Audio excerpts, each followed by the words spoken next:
Hello everybody, welcome to our YouTube channel back benchers Pathshala, जिस पर हम आपको करवा रहे हैं 10th के साइंस के सब्जेक्ट की तैयारी ताकि आप बोर्ड में अच्छा स्कोर कर सकें। और आज हम हमारे लाइट के चैप्टर के आखिरी टॉपिक पर, आखिरी लेक्चर पे पहुंच चुके हैं। हमने ऑलमोस्ट लाइट वाला चैप्टर है जो वो कवर कर लिया है, बहुत अच्छे से कवर कर लिया है। आई होप आपने वो सब पहले वाली वीडियोस देख ली होंगी।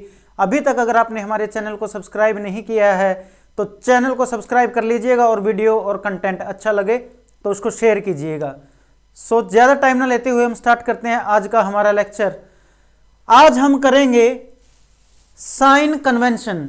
साइन कन्वेंशन हम पहले भी पढ़ चुके हैं मिरर के केस में। किसके केस में? मिरर के केस में। जब हमने मिरर के केस में साइन कन्वेंशन पढ़ा था तो बहुत अच्छे डिटेल्ड तरीके से वहां पे समझाया गया था। बिल्कुल उसी तरीके से यहां पे भी साइन कन्वेंशन का आपको उसी तरीके से ध्यान रखना है कि जितनी भी डिस्टेंसेस मेजर की जाएंगी वो कहां से मेजर की जाएंगी?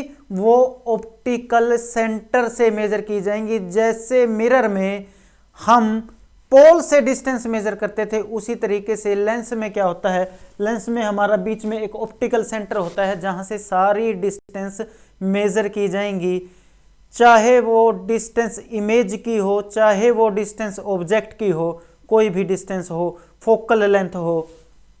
तो हमें पता है कि ये हमारा कौन सा मिरर है?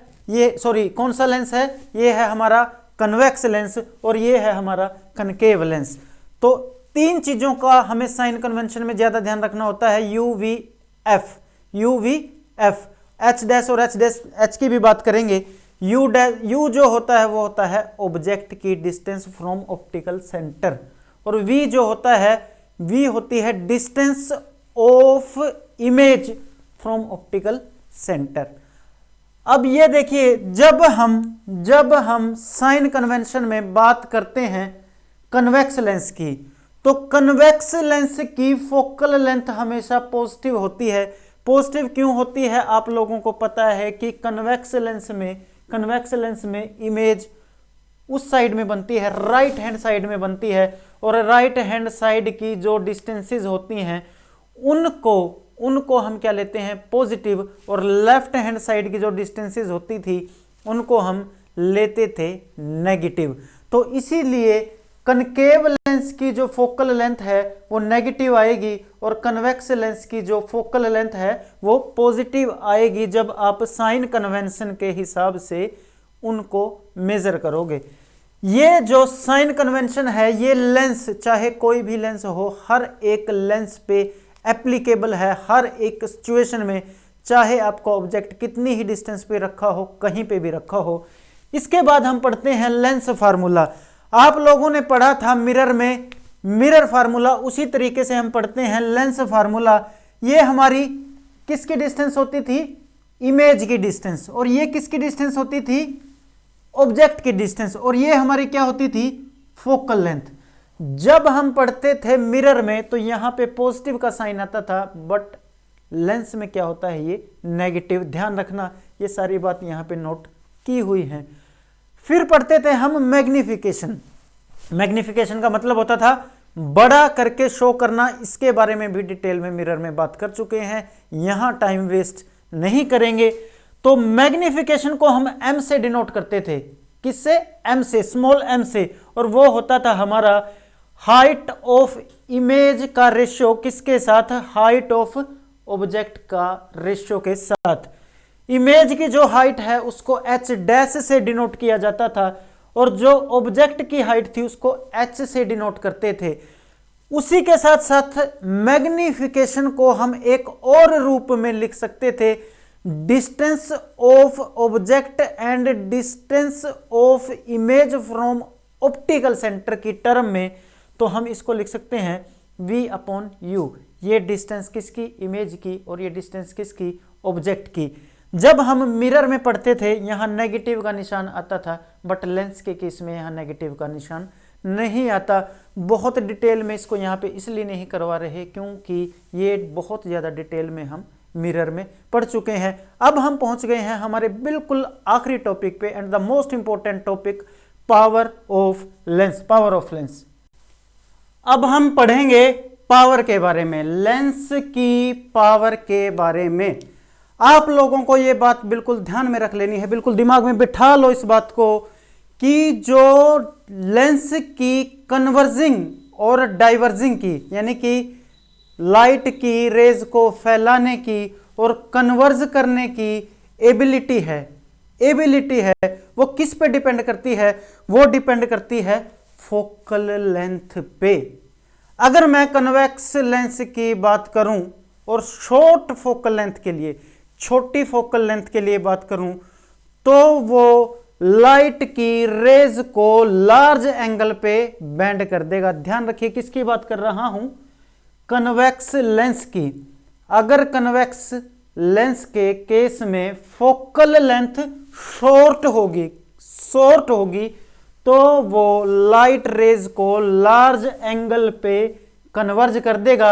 सिमिलरली अगर शॉर्ट फोकल लेंथ का केस लूं और लेंस लूं मैं कनकेव, तो वो लाइट रेज को ज्यादा एंगल पे डाइवर्ज कर देगा, यानी कि फोकल लेंथ कम तो कन्वर्जेंस और डाइवर्जेंस ज्यादा। ध्यान में रखिएगा, ये आपके सामने पावर की डेफिनेशन लिखी हुई है। The degree of converging and diverging achieved by a lens. कोई भी लेंस किसी भी लाइट रेज को कितना ज्यादा या कम कन्वर्ज या डाइवर्ज कर सकता है, वही कहलाती है लेंस की पावर, लेंस की शक्ति। लेंस की जो पावर है उसको हम एक और तरीके से लिखते हैं कि the power of lens is the reciprocal. Reciprocal मतलब उल्टा। Power of lens is the reciprocal of focal length. Power जो रेसिप्रोकल होती है किसका? फोकल लेंथ का। फोकल लेंथ हमें पता है, कन्वेक्स के केस में हमने पढ़ा था फोकल लेंथ पॉजिटिव थी और कनकेव के केस में फोकल लेंथ नेगेटिव थी। तो जब मैं यहां पे पॉजिटिव लिखूंगा तो पावर पॉजिटिव ही आएगी, यानी कि अगर मैं कन्वेक्स लेंस का केस लूंगा तो फोकल लेंथ पॉजिटिव तो उसकी पावर भी पॉजिटिव। अगर मैं कन्वेक्स का केस लूंगा तो फोकल लेंथ नेगेटिव और पावर भी क्या आएगी? नेगेटिव। ये बात हमने यहां पे लिखी हुई है कि power for convex lens is always positive and power for concave lens is always negative. अगर मैं यूनिट की बात करूं, जो एसआई यूनिट होती है, जैसे हम हाइट को मीटर में मेजर करते थे, इसी तरीके से पावर को मेजर करने के लिए भी एक एसआई यूनिट है, स्टैंडर्ड यूनिट है, उसको बोलते हैं डायोप्टर। क्या बोलते हैं? डायोप्टर। ध्यान में रखिएगा, डायोप्टर। अब आप लोग इस फॉर्मूले को ध्यान से देखिएगा। डायोप्टर यूनिट आपको कब लेनी है? जब आपको फोकल लेंथ मीटर में दी हो। किस में दी हो? फोकल लेंथ मीटर में दी हो, तो आप लिखेंगे एसआई यूनिट डायोप्टर। क्योंकि वन डायोप्टर क्या होता है? वन डायोप्टर होता है जब वन डायोप्टर पावर का मतलब आपसे पूछ लेते हैं कि what is the meaning of power one dioptre. One dioptre का मतलब यह होता है कि जब किसी लेंस की फोकल लेंथ 1 मीटर हो तो हम उस लेंस की पावर को क्या कहेंगे? One dioptre. परंतु हमें क्वेश्चन में एक चीज देखने को आती है कि हमें ज्यादातर फोकल लेंथ सेंटीमीटर में दी होती है, तो हमें एसआई यूनिट में पावर लेके आने के लिए सेंटीमीटर को मीटर में कन्वर्ट करना पड़ेगा। तो मीटर में कन्वर्ट करने की बजाय सीधा सा आप सेंटीमीटर का मीटर बनाने के लिए ऊपर 100 लगा देना। क्या लगा देना? 100। जब आप यहां से निकालोगे तब भी इसकी यूनिट क्या आएगी? डायोप्टर, क्योंकि हमने सेंटीमीटर को 100 ऊपर लिख के मीटर में कन्वर्ट कर लिया है। ध्यान रखिएगा, क्वेश्चन में आपकी गलती यही होगी, आप सेंटीमीटर को मीटर में कन्वर्ट नहीं करेंगे और आपका क्वेश्चन हो जाएगा गलत। ये था पावर और ऑलमोस्ट हमारा लाइट का चैप्टर हो गया कंप्लीट, फिनिश। आप अच्छे से तैयारी कीजिए, आपका बहुत इंपॉर्टेंट चैप्टर है, अच्छे से पढ़िए, तैयारी कीजिए। मिलते हैं नेक्स्ट लेक्चर में नेक्स्ट नए टॉपिक के साथ, ह्यूमन आइज के साथ। Thank you.